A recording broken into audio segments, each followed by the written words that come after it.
Welcome to CYB673. This will be a quick overview of the course syllabus, and requirements. First of all, just to reiterate, I love distance education. I love the ability to be able to teach anywhere, anytime from around the world. Right now, I'm overseas, so it's awesome to be able to have a forum where I can still teach and be a part of the community. Downside is I'm a slow typist and I do miss the face-to-face interaction. So that's a minor point to all the upsides. Okay, this course is going to seem fast and furious at times. It definitely is going to challenge you. Some enroll thinking they could do their coursework with their current schedule. It's not going to happen. You're going to need to have at least 8 to 13 hours a week that you can pull to the side and use for study time, etc. You're going to need that time for independent research. So please be prepared to make some time available in your schedule. This class will not just kind of fit into your normal lifespan. It's definitely going to take some time away from other things. As you're going to see as we go through the syllabus and into some of the other parts of the course, there's a lot of resources. There's a lot of things there for you. Course resources and fundamental is going to be one of your key sections in the course. You're going to find that there's a lot of information for you. As we go through the syllabus, you're probably going to be thinking, man, this guy's strict. He probably likes abusing students. That's not the truth. I'm here to get you ready for your capstone, and I'm also here to get you ready to be a peer in my group. And I say this in the syllabus review. You're going to one day graduate, and you're going to be a part of a group that's my peers. And I want to make sure that we're able to communicate and have academic arguments at a level that would be consistent with someone in my peer group. Again, this is a master's level course, so I expect your work to be at a master's level. We're going to be doing our sessions on Friday at 8 p.m. Eastern. So I will send out information on how to connect and how we will get with each other on Fridays. I'll make sure I post the link Friday morning so that you have access to the session that afternoon. All right, so let's go ahead and take a look at the syllabus and the classroom and give you a good overview of how that's going to work for you. Okay, so let's look over the course and kind of get you familiar with the environment that you're going to be in for the next 8 weeks. This is a standard N-gauge shell, nothing new. So let's run through really quickly the things that are important to you, and we'll go over the syllabus and make sure we all have the same expectations of each other. All right, first of all your menus are on the left-hand side. If you're trying to skip between weeks, you can use the menu on the left, or you can use the standard central menu in the very middle. So we're going to click on Getting Started, and under the Getting Started block, you're going to have basic information for the course, and this is also where you're going to find your syllabus. I put 2 syllabuses up here. First one being a web page syllabus, and then the second one being a PDF document syllabus that you can download if you wish. Also, the course schedule is here. So if you want to see what the schedule looks like as we go through the different weeks, what assignments are due, things such as that, go ahead and click on this. I will tell you that the weeks here take precedence over the schedule here. This is the pre-done schedule. We may have to change things as we go through the class depending on holidays, emergencies, things such as that. So this is a recommended schedule. This is not a concrete schedule. If there are any changes, they will be announced and you will have plenty of notification. All right, so let's look at our syllabus here. First of all, this course is designed to give you a understanding of investigations. Law enforcement investigations is predominantly the key here. But we're also going to talk about how you're going to do investigations as a cyber manager. If you're in cybersecurity and you're doing some type of protection, we're going to talk about information assurance. We're going to talk about things such as that, and how do you, as a manager, do research and report and keep everything under control. As I said in the introduction, all communication is done by email. You have my email resources. Please email me directly and follow the instructions from your introduction video. All right, the book. This is going to be Taylor Robert Fritsch, Digital Crime and Digital Terrorism. That should actually say Cybercrime and Cyber Terrorism. But when they got the syllabus, it did not get changed in the syllabus. So it still says Digital Crime, Digital Terrorism, which was the first 3 editions. This is the 4th edition of the book. So if your book says Cybercrime and Cyber Terrorism, you're perfect. So that is the only adjustment that I've caught on the syllabus. Syllabus went back and forth a couple times. It's the first time we're using this book. So there were a couple of snafus here and there. All right, so general requirements. This is a distance learning course. We made a few assumptions that you understand technology. I expect you to know how to do discussion posts. I expect you to know how to form a PDF document, do Word documents, things such as that. You should know how to watch videos. I'm pretty sure everybody's probably pretty competent at doing that. So those are basically your general requirements. Evaluations. So the part that everybody wants to get to. First of all, this course is not designed to give you an A. All right, this course is designed to give you what you earn. If you do average work, if you show up every week, do 4 discussion posts, and your discussion posts are average and not very inspirational, not a lot of cognitive thought, just knocking something out to knock something out, and your papers are exactly to the exact form, and there is no real digging in. They're the minimum possible, and you score well on your quizzes, and your cybercrime investigation is not very well thought through. It's just a basic average. I think this person did it, and this is why I think it did it, without any real research or digging in. You're going to get probably a B or a C in this class. Average is a B or a C. Somewhere in the low B's to the C's. That's where I consider average. If you want an A, you're going to have to earn the A. Okay, A's are not a guarantee in this course. I have a lot of students, unfortunately, who've come to this class, and after their first discussion post or second discussion post, they've come back and said, this might hurt my average. I'm not here to work for your average. I'm here to present a course and encourage you to do the best work possible. So if I tell you off the bat, hey, everybody's going to get an A, no one's going to work in this class. So if you want an A, you're going to have to earn an A. I'm going to give you all the resources to get that A. I'm going to tell you how to get that A. I'm going to make sure that you understand what you're not doing when you're posting and writing research papers, things such as that. In fact, when you get your research paper back from me, it will have a section at the end of it.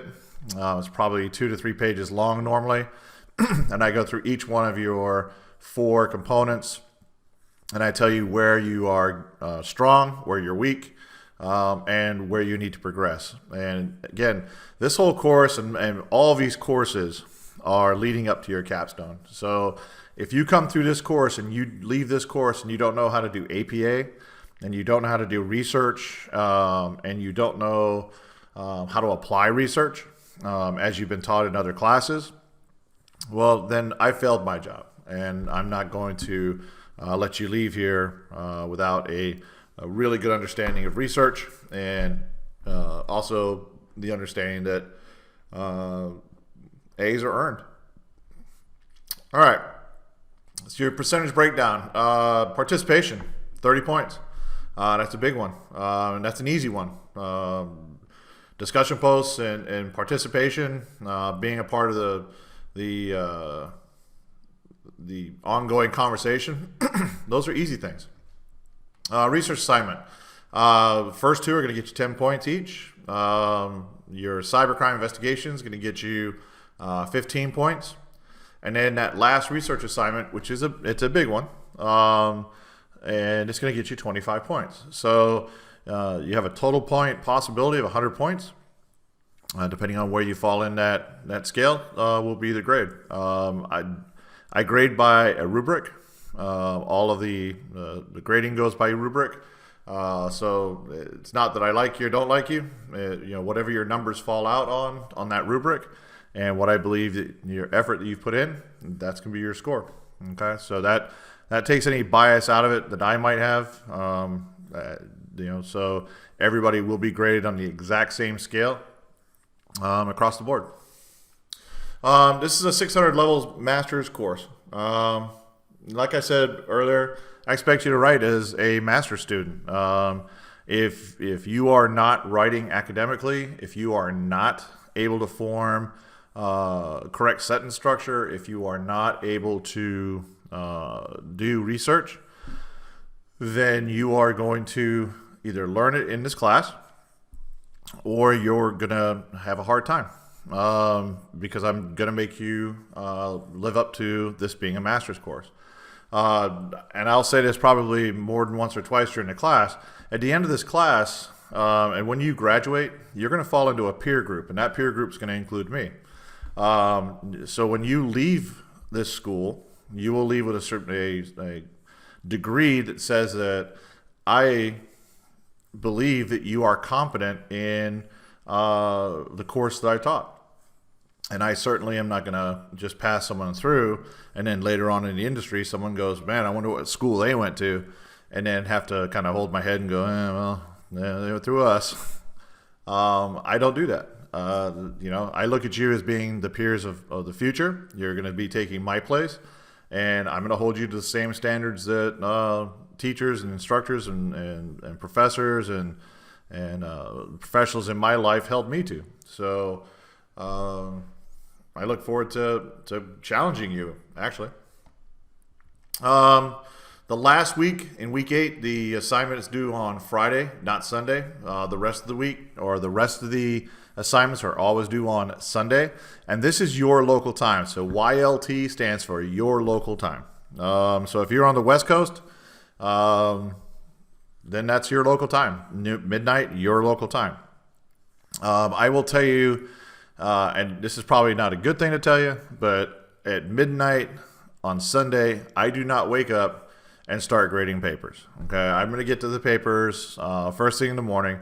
So if you're a few minutes late turning your paper in on Sunday night, okay, you're not going to get dinged. Now, if you're still writing your paper Monday morning at 6 o'clock in the morning, yeah, now you've got a problem. Okay, but if you're an hour or two late turning something in, something happens on Sunday, you don't get to the computer on time, I understand these things happen.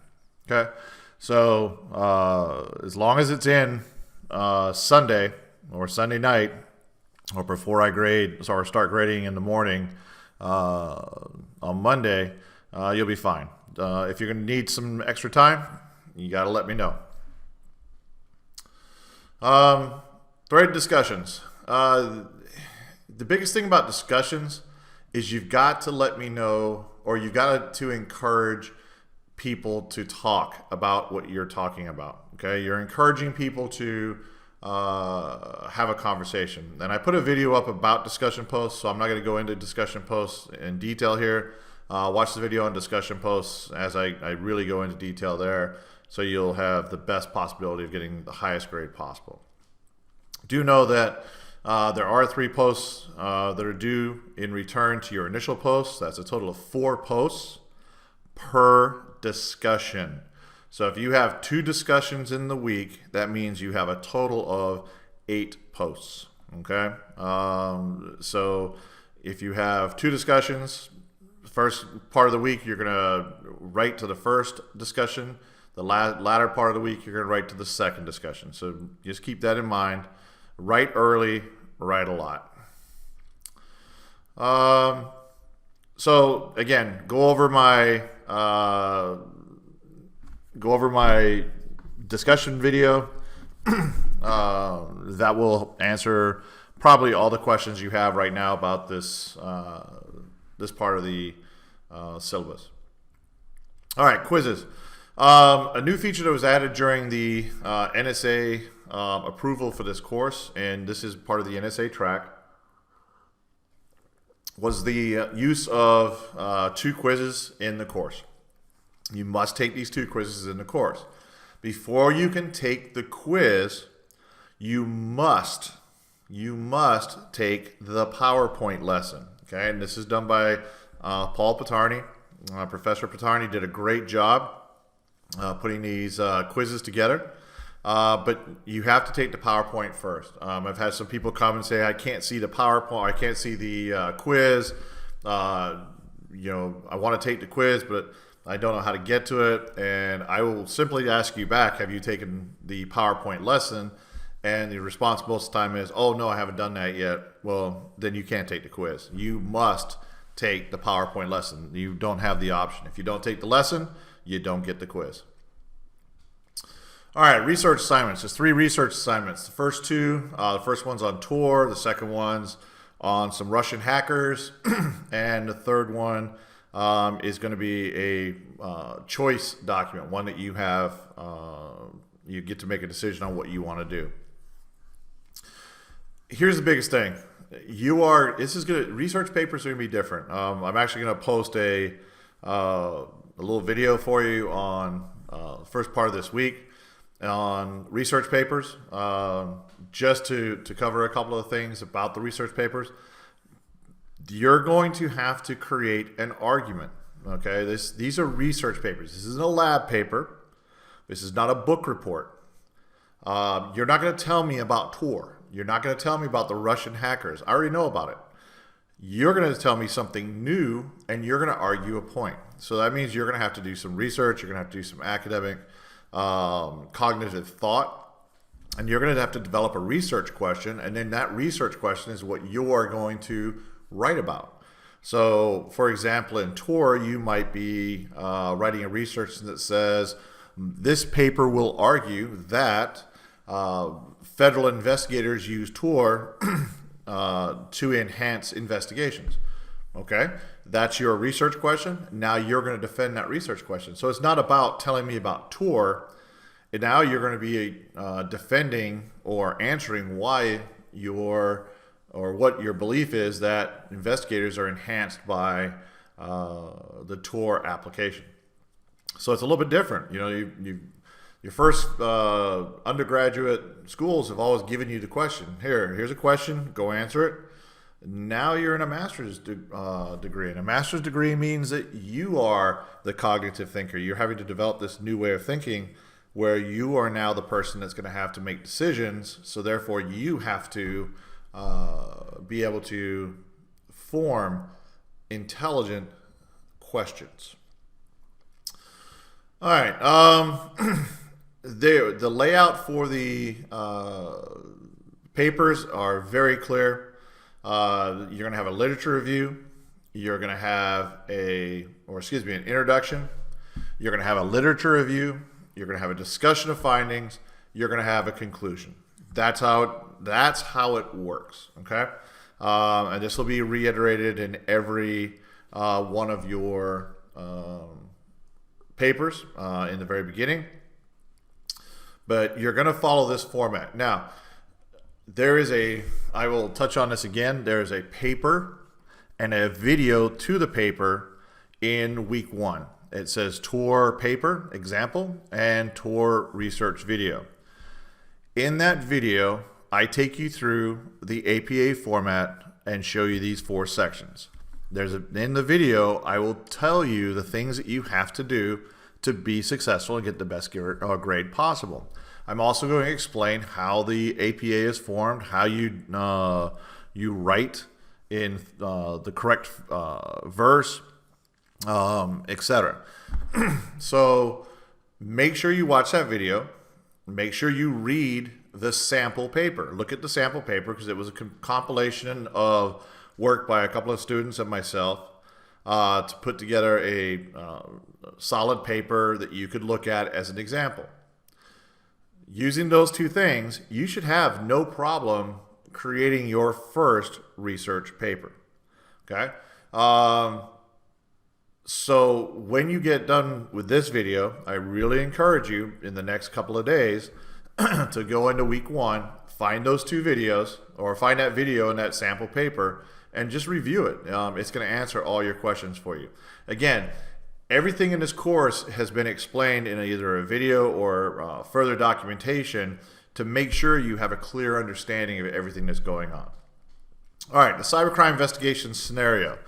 You're going to be given a fictional case. You're going to have 2 deliverables that happen, and you're going to have an interview sometime in either week 5 or week 6. Again, this is a syllabus is not concrete. It all depends on the flow of the class and the way things are going, holidays, etc.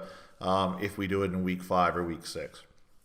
Now, the interview for a lot of people is the hardest thing. People look at that and say, oh, I've got to talk to someone. Yeah, you do. You're going to end up having to have a phone conversation, and you will be doing a live interview with a suspect, and you're going to have to ask them questions about the case. You're going to have to get information from the suspect.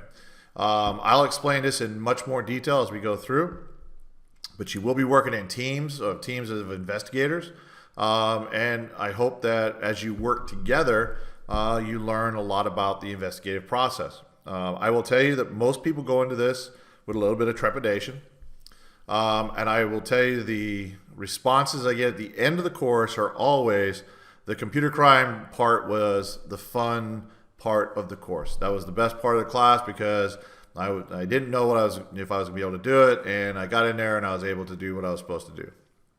So it all works out. So the computer crime deliverable, nothing to worry about. We're going to go over it. We're going to talk about it prior to the set or prior to you turning in your first deliverable. It is a non-APA formatted paper. It is a report. You're writing in the third person, and I'm going to go over all of that as we go through. All right, grade of incomplete. If something happens and we get to the end of the course and you cannot make it through and you've talked to your academic advisors, you will have the option to request an incomplete. Incomplete means that we do a contract between me and you tell me how much time you need to complete the class. I sign off on it, you sign off on it. That goes into your college record, and then the time frame starts. At the end of the time frame, it's an automatic ticker. If you haven't turned anything in, you automatically get an F in the class, and the I turns to an F. So incompletes are a temporary stop. They are not a grade, and some people get confused on that.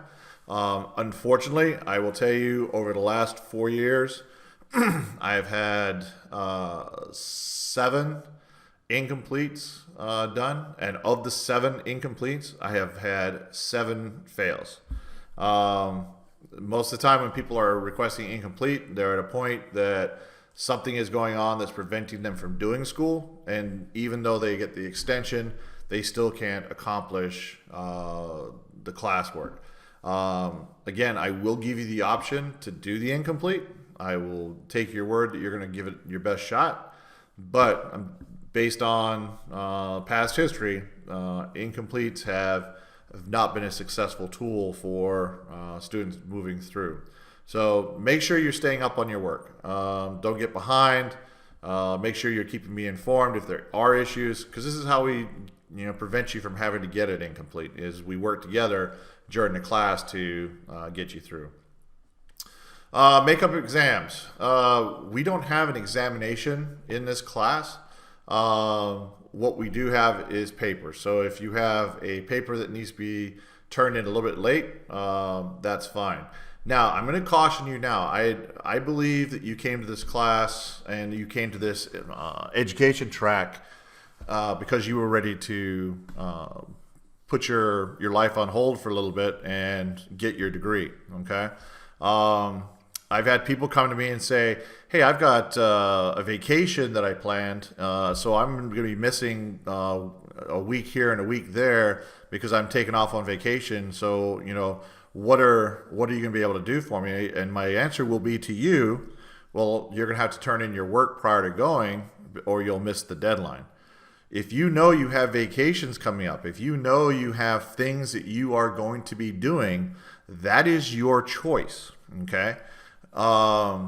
You chose to come to school, you chose to take the vacation, you chose to do something, that's choice. And if you make that choice, then you also have to make plans to accommodate the choices that you have made.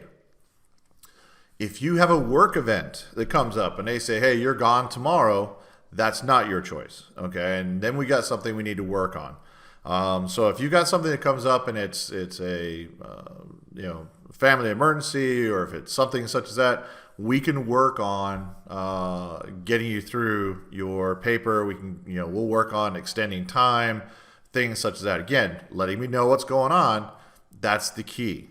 All right, making sure I'm informed so I can help you get through the class. But again, if you have personal things that you are planning and you're making your plans and I know we got Thanksgiving coming up, we got other things coming up, and if you're taking off to the Bahamas for 2 weeks during the 8-week class, don't expect me to say, well, don't worry about it, we'll give you an incomplete and I'm just going to suggest you withdraw for this semester because you're not going to be able to complete the work. So remember, you have expectations, you've chosen to be here, so you have to make your schedule work around what you've chosen to do. This is your choice. No one's forcing you to go to school. Okay? So don't want to be a dark cloud there, but if it's an emergency or something happens, we'll get you through it. But we are going to get you. We will get you through it one way or another. All right, withdrawal. You can withdraw up to the withdrawal time. Once you've gone past the withdrawal time for this course, you will receive an F, and you will not be able to receive funding for your class. Okay, and that's something you'll need to discuss with your success coach and your academic advisor. All right, academic and intellectual honesty. These are two things that seem to come up every once in a while. Okay, you have a program on your Engage that's called Turn It In. When you turn it in, it's going to take your paper and compare it to all the other students' papers first, and then it's going to go out and it's going to look at the web to see if you are plagiarizing or if you've used other materials in your paper instead of writing your own paper. I've had one instance where a student had 75% plagiarism in a paper, and it just came down to mismanagement of time. They ran out of time, they went on the web, copied a bunch of stuff, threw it on a paper, and then turned it in. And the turn it in caught them right away. I had another student turn in work from a previous class, 2 or 3 sessions before them, and they changed a few words here and there, and they turned it in. And Turn It In caught that paper. So what I'm telling you is, if you are turning your paper in and you do your Turn It In report, and if your Turn It In score is greater than 10%, just know that that's a red flag for me to start looking at your paper for plagiarism. Okay, if you're coming in at 25 and 30%, something's definitely wrong. Anything over 30%, you're doing something wrong, because your paper is 30% the exact same as some other resource that's either on the web or another student turned in. Now, where will you find the 10%? References. A lot of times students use the exact same references. That's fine. But writing the interpretation of the references and being exactly the same, that's not okay. Okay, so you cannot copy each other's work. You can't turn in someone's paper from before. Don't try to grab someone's paper from another class. Again, this looks at all the papers across the board in the college, and it also looks across the universities, and then it goes out onto the web.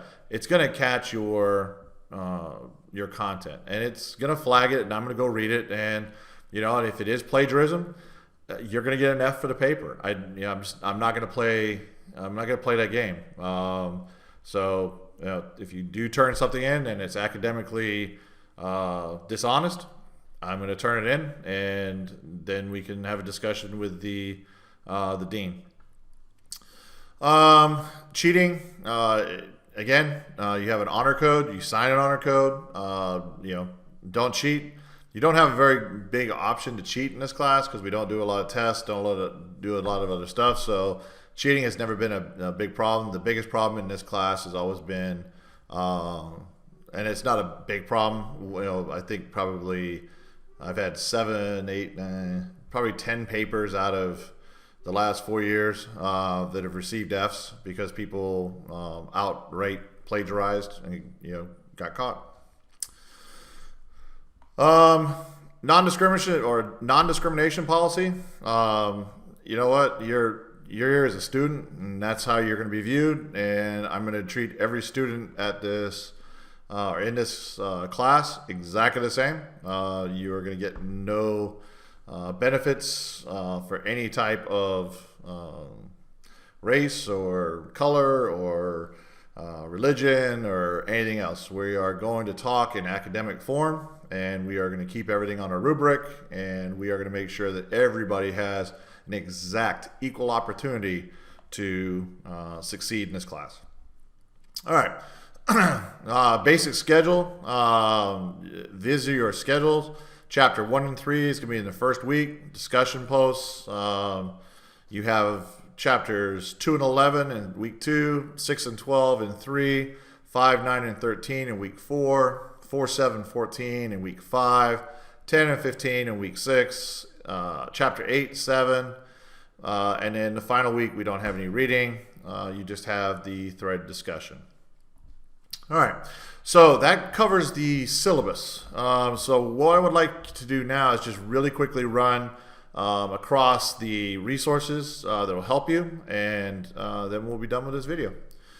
So course fundamentals, resources and fundamentals. If you got questions, you can use the student lounge right here. If there are interesting articles, I will post things in the digital evidence news. Just things that are of interest. Introductions. This is where you'll post your introduction when you first come into the class, and this is all going to be under course resources and fundamentals. Course resource links. Folks, I have put a ton of stuff here for you.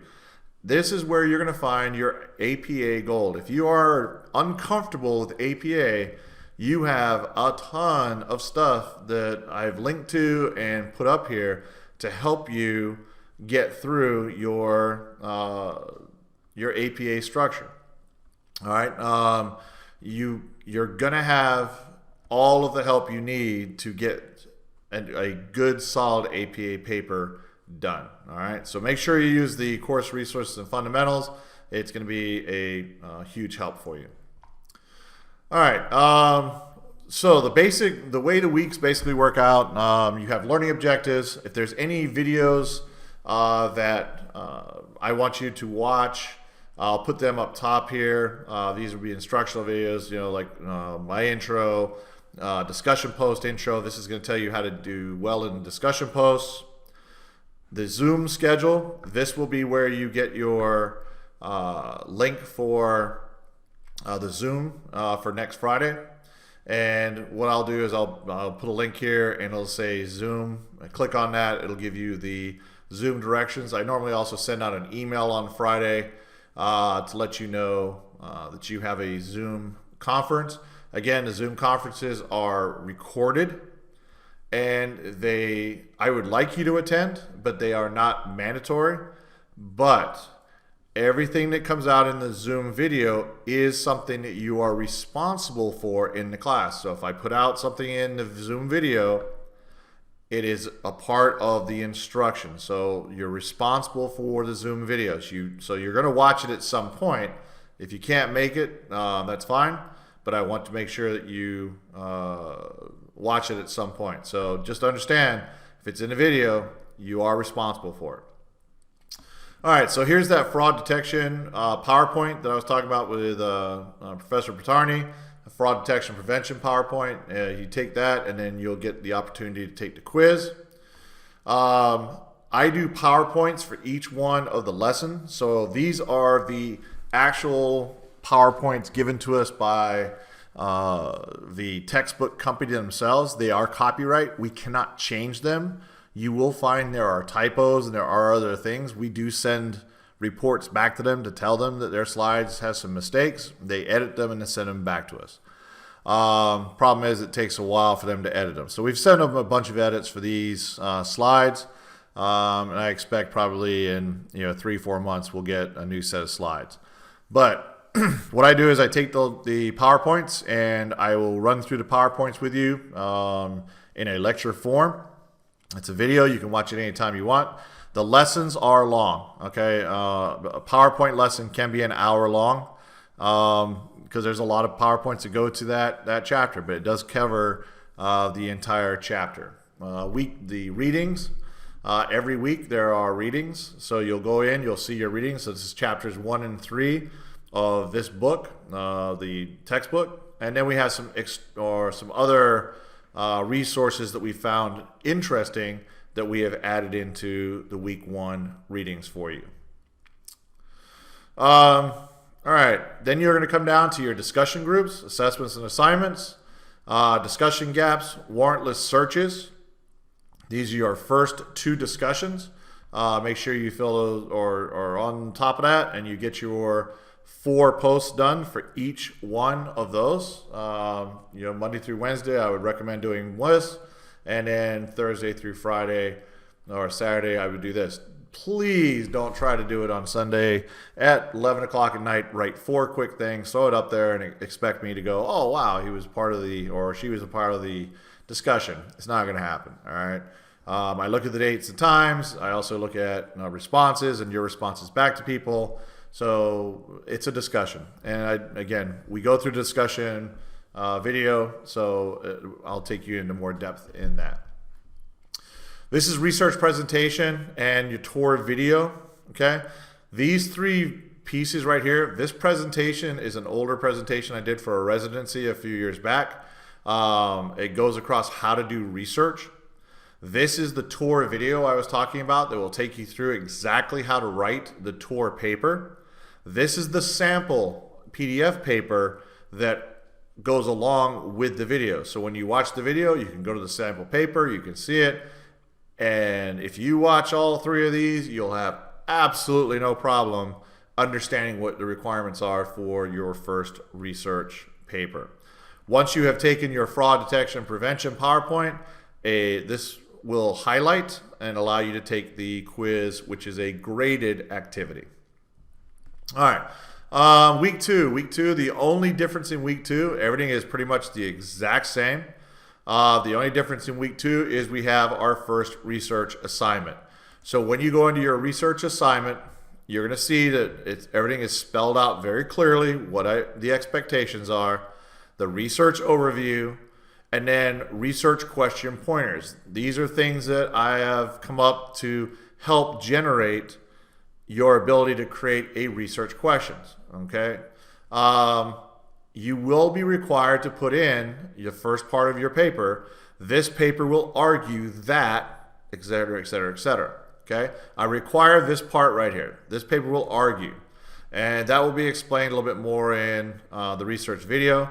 But this will get you in the right mind of thought or frame of mind. A lot of people try to put in there, this paper will discuss. Well, we're not discussing. This paper will present. You're not presenting anything. You're arguing. You're arguing your point for something. This is a research question. It is not a proposal. It's not a discussion. It's a research question. All right, assignment requirements. These are all the assignment requirements. It tells you about the 80% citation rule. 80% has to be from academic journals. You don't write the project to your professor. You write it to a group. And then you have your assignment PDF. So that will take you through this piece up here in PDF form. So if you want to download it, you have the downloaded version. All right, week 3. Week 3 follows through the same format. You'll be getting back your papers probably by Friday of that week. But your first cybercrime investigation deliverable will be due. The sample report for that is right here. I will move that up under here because I really don't like where that's at. It's after the next agenda, so people miss that sometimes. So I'll move the report sample up. But here's your cybercrime deliverable. Follow the cyber or crime deliverable. It will go through everything that you need to know about the case and the expectations for your report. Week 4, we have another paper. So week 4, we have a research assignment. I've also put in a couple of interesting things that we found on the web. This one talks about a Brussels guru. If I put things like this on the site, that means it's a really good thing to watch because it gives you some really good information about what we're covering. It's not mandatory, but I would highly recommend that you look at it. Okay, and that's why I put it here for you. Research assignment 2, same format as research assignment 1. Or week 5, we have our interviews, possibly. Have again another video for you here, a couple discussions, and we have our collaboration form. This collaboration form is for you guys to work together on your investigations, and I'll explain more about that later on. Then we go into week 6. Week 6 is basically another quiz that you're going to have to take. This is another one that Professor Bertani put together, and you'll have your quiz here. PowerPoints are here, and that's really the only big thing you have in week 6. So week 6 is a kind of take a breath week. Week 7, you have your last paper. It's a big paper. Your interview grade will be posted. This is not a posting. I use this post to give you your grade for your interview. And then your research assignment 3 is in week 7. And then we go into week 8. And week 8 is no readings. But we do have the final phase of our computer crime deliverable. You'll have an investigation to finish up. You'll have a computer crime, we call an EO1 or image file that you'll have to go through, and you'll have to finish up the case. All right, and that'll take us to the end of the course.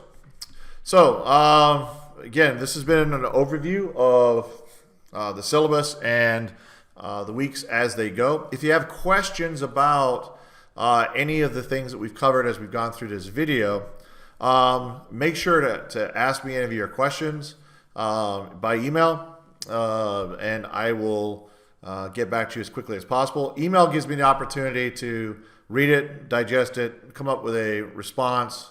Texting works as well, but I'd prefer if you have long questions, please put them in email. That gives me an opportunity to get you the best response possible from my standpoint. All right, so hopefully that answers any questions about the format and the syllabus for this course. Okay, so that should give you a really good understanding of what we're going to be doing for the next 8 weeks. Hopefully this will explain most of your questions or all of your questions. If you have further questions, don't hesitate to email me, and I'll get back to you as quickly as possible. With that, have a great week, and I look forward to see you in the first online session. Have a great week.